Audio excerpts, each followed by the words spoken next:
যদি জানার জন্য বলি, গত ৫৫ বছরের ইতিহাসে সংসদে বিরোধী দলের কোনো নেতা সভাপতির পদে ছিলেন না। একমাত্র কমিটি পাবলিক অ্যাকাউন্টস কমিটি।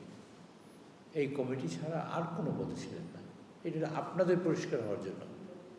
আপনারা শুনতে পাচ্ছেন তো? আমার কথা শুনেন আপনি। এই যে আপনার দৃষ্টি আকর্ষণ করি, গত ৫৫ বছরে বিরোধী দল থেকে কোনো সদস্য সভাপতি পদ অলঙ্কৃত করেন নাই, একমাত্র পাবলিক অ্যাকাউন্টস কমিটি ছাড়া। এবং পাবলিক অ্যাকাউন্টস কমিটি যে করেছেন সেটা আমাদের মরহুম রাষ্ট্রপতি জিয়াউর রহমান সাহেব করেছিলেন।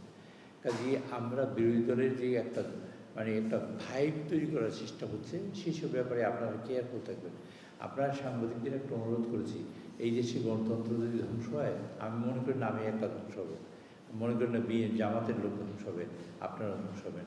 আপনাদের ভবিষ্যৎ জেনারেশনের কথা চিন্তা করে গণতন্ত্র যাতে প্রতিষ্ঠিত হয় সে ব্যাপারে আপনারা কর্ম করবেন।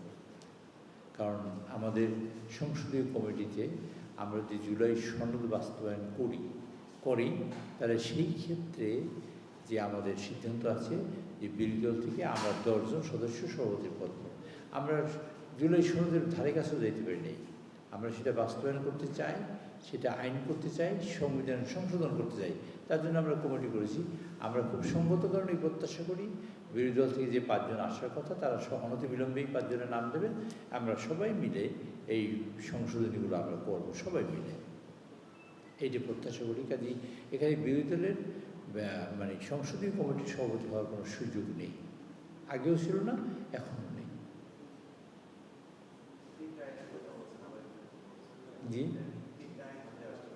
জি 3 টাইম ট্রান্সফার অফ প্রপার্টি, যে পিতা বা মাতা কোনো সন্তান সম্পত্তি কারোর কাছে দিলেও তার মৃত্যুবরণ তিনি ভুক্তভোগ করার সুযোগ পাবেন। Is very important.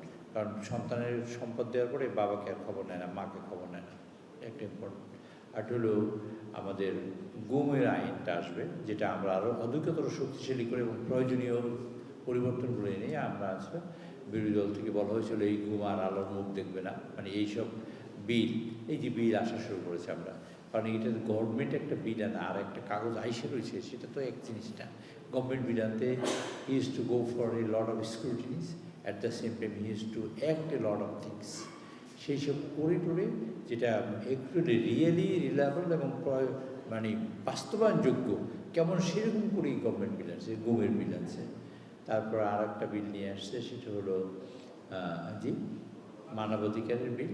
সেটাও আমরা বিদেশিদের সাথে বসছি। আমরা 16 জন ইউরোপিয়ান ইউনিয়ন এবং আমেরিকান অ্যাম্বাসেডার বিভিন্ন জায়গা থেকে এবং আমাদের ডেভেলপমেন্ট পার্টনার্স তাদের সাথে বসে তাদের একটা সাজেশন নিয়ে সবাই মিলে যেভাবে করলে ভালো হয় এবং এখানে রিয়াল সেন্সে গভর্নমেন্টের যেন কোনোভাবে আইন হাতে তুলে না নেয়, গভর্নমেন্ট যেন আইন দ্বারা পরিচালিত হয় এবং মানুষ যেন আইনের শাসন পায় এবং কারোর প্রতি কোনো অবিচার নয়, রিয়েল আইনে যা হয় তাই যেন সকলের প্রতি হয়, সেই হিসেব করে আমরা সেই বিলটি এনেছি। এই 3টে বিল আমরা এখন সংসদে এসেছি। আজকে হয়তো উত্থাপন হবে, তার পরবর্তীতে অন্যান্য বিল আসলে আমরা উত্থাপন